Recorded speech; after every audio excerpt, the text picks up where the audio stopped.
नमस्कार. प्रभाग क्रमांक 10मधील भाजपाचे उमेदवार दिनेश मुंडे हे आपल्यासोबत या ठिकाणी उपस्थित आहे.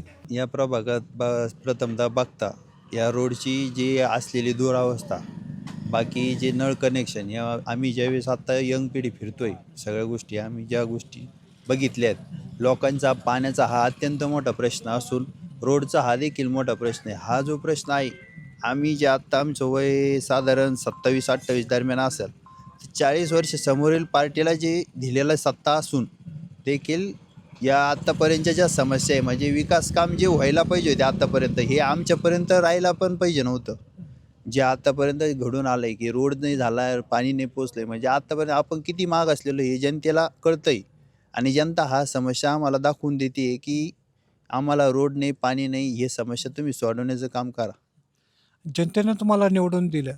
निवडून दिल्यानंतर तुमचं व्हिजन काय असेल किंवा काय विकास कामं करताल? जे पहिले असेल हे पहिल्या टप्प्यात आम्ही रोडचं काम पूर्ण करून घेणार. पहिले दुसरे घरोघरात पाण्याची योजना जी असेल ती, पहिले स्ट्रीट लाईट आम्ही काम अशा पद्धतीने करणार की राहुरीतून जो शहरातून नागरिक निघाल वाड्या वस्तीवरचा, तो घरापर्यंत पोहोचेपर्यंत त्यांना गाडीच्या लाईटाची गरज नाही पडेल इतका प्रकाशमय रोड आम्ही स्ट्रीट लाईट टाकून देणार.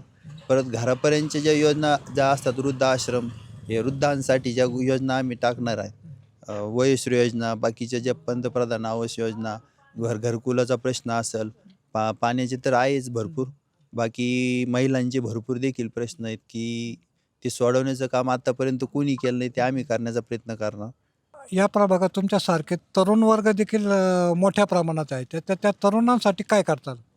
तरुण वर्ग आता जे आमच्या दृष्टिकोनातून महत्त्वाचं म्हणजे पॉईंट ऑफ व्ह्यूज तो आहे की तरुण वर्गांसाठी रोजगार योजना उपलब्ध करून द्यायची. जे असेल, आता नामदार साहेबांशी आमची मिटिंग झाल्यानंतर त्यांनी सांगितलेली MIDC डेव्हलपमेंटचं काम आपण करणार आहे. अक्षयदादा कर्डिले ज्यावेळेस आमदार फायनल होतील, त्यावेळेस मोठी MIDC डेव्हलप करण्याचं काम ते पहिल्या टप्प्यात पूर्ण करणार.